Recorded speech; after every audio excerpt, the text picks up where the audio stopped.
ఉదయకాల ధ్యానాలకు ఆహ్వానం. ప్రకటన గ్రంథంలో ఉన్న పారమార్థికమైన సత్యాలని చదువుతున్నాం. ప్రకటన గ్రంథంలో విజేతలు అనే ఒక చిన్న శీర్షికను ప్రారంభించి కొనసాగిస్తూ ఉన్నాం. విజేతలు.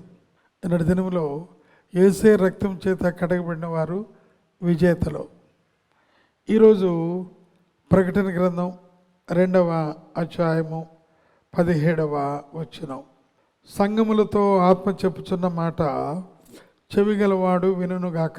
చేయించువానికి మరుగై ఉన్న మన్నాను భుజింపనిత్తును, మరియు అతనికి తెల్ల రాతినిత్తును. ఆ రాతి మీద చెక్కబడిన ఒక క్రొత్త పేరు ఉండును. పొందిన వానికే కానీ అది మరి ఎవరికి తెలియదు. ఈ ఉదయకాలం విజేతలుగా ఉండదగిన వారు, వారికి వచ్చే పారితోషికాలు, బహుమానాలు, దేవుని వలన వారికి వచ్చే ఒక గొప్ప మరి గిఫ్ట్స్ లేదా రివార్డ్స్ ఆశ్చర్యంగా ఉన్నాయి. అవేంటంటే అటువంటి జయించు వానికి ప్రభు ఇచ్చే 3 శ్రేష్టమైన వరాలు, చాలా శ్రేష్టమైన వరాలు. ఆ యొక్క జయించువానికి మరుగై ఉన్న మన్నాను ఇత్తును. రెండవది, లోక సంబంధంగా పడిపోకుండా, చెడిపోకుండా, పతనం అవ్వకుండా ఆయన రక్తం చేత నిలబడిన వారికి 1 మరుగైన మన్నానిత్తును.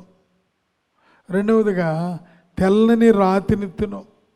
మూడవదిగా ఆ రాతి మీద క్రొత్త పేరు ఉండును. దేవుని స్తోత్రం కలుగును గాక. మరుగై ఉన్న మన్నా.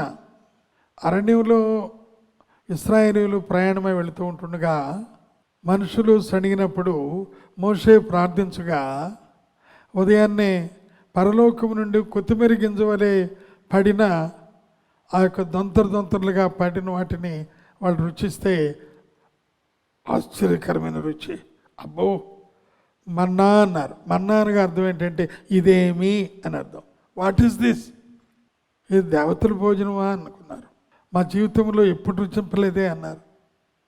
అయితే జయించు వానికి దేవుడు మరుగై ఉన్న మన్నా, అది బాహ్యంగా భుజించే మన్నా, బాహ్యంగా భుజించే ఆహారమా, లేక ఆత్మీయంగా ఆయన మనకు ఇచ్చే ఆయన మాటల, ఆయన వాక్యమా?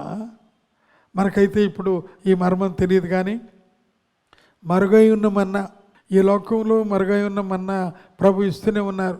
పరలోకములో ఇంకా శ్రేష్టమైన తాజా మరుగై ఉన్న మన్నా భుజింపనిస్తాను. రెండవదిగా తెల్ల రాతిని. ఇది చాలా పారమార్థికమైన సత్యం. ఈ లోకంలో మామూలుగా పాలిష్ స్టోన్స్ అని, గ్రానైట్ స్టోన్స్ అని, లేక ఇటాలియన్ మార్బుల్స్ అని, ఇంకా చాలా చాలా ఖరీదు కలిగిన మార్బుల్స్ అని ఇవన్నీ వాడుతూ ఉన్నాం. ఆ తెల్లరాతిని పరలోకము నుండి ప్రభు ఇచ్చే తెల్లరాతి, అది విలువ పెట్టి కొనలేనిదే. దేవుడే చిజిలింగ్ చేసి ఆ రాతి మీద ఆశ్చర్యకరమైన నీకొక పేరు, పరలోక సంబంధమైన పేరు ఇన్బిల్ట్ చేసి ఆయన నీకు ఇస్తారు. నీ పేరు నీకే తెలుస్తుంది, కానీ ప్రక్క వారికి ఎవరికీ తెలియదు. ఆ పేరు పెట్టి ఆయన పిలుస్తారు. కొన్ని కోట్ల మంది పరలోకంలో ఉంటే ఆయన నీ పేరు అక్కడ ముద్రించబడింది, నీ పేరు పెట్టి పిలుస్తారు. అనగా కోట్ల మంది పరలోకంలో ఉన్న అందరినీ ఆయన పిలుస్తారు. ఎంత ఆశ్చర్యం! జయించు వారికి మాత్రమే ఈ ఆధిక్యత ఇవ్వబడింది. ప్రియులారా, ఈ గొప్ప ఆధిక్యత కొరకు ప్రభు నిన్ను సిద్ధపరుస్తూ ఉన్నారు. ఈ లోకంలో దినాలు చాలా తక్కువ, అయితే పరలోకంలో తరగని యుగాలు. ఈ మరుగైన మన్నాలో క్రొత్త ఆ యొక్క రాతి మీద నీ పేరు చూచుకొని ఆనంద పరవశుడు అవుదువుగాక. ఆనంద పరవశురాలవై సియోను పాటలు పాడుదువుగాక. దేవుడు నిన్ను ఆశీర్వదించునుగాక. ఆమేన్. పరిశుద్ధుడా, ప్రేమగల మా పరలోక తండ్రి, నీకే వందనాలు, నీకు స్తుతులు, స్తోత్రాలు నాయన. జయించు వారి లెక్కలో మమ్మల్ని ఉంచావు తండ్రి, నీకు స్తోత్రాలు. ఆ గొప్ప కృప మాకు అనుగ్రహించిన ప్రభా, రక్తాన్ని కప్పిన ప్రభా, స్తోత్రాలు. యేసయ్య పరిశుద్ధ నామములు అడిగి ఉన్నాం మా తండ్రి, ఆమేన్. తండ్రి, కుమార, పరిశుద్ధాత్మ త్రియేక దేవుని ప్రేమ, కృప, సమాధానం మనందరికీ ఆయన్ని ప్రేమించే వారికి ప్రత్యేకంగా తోడై ఉండి నడిపించును గాక. ఆమేన్.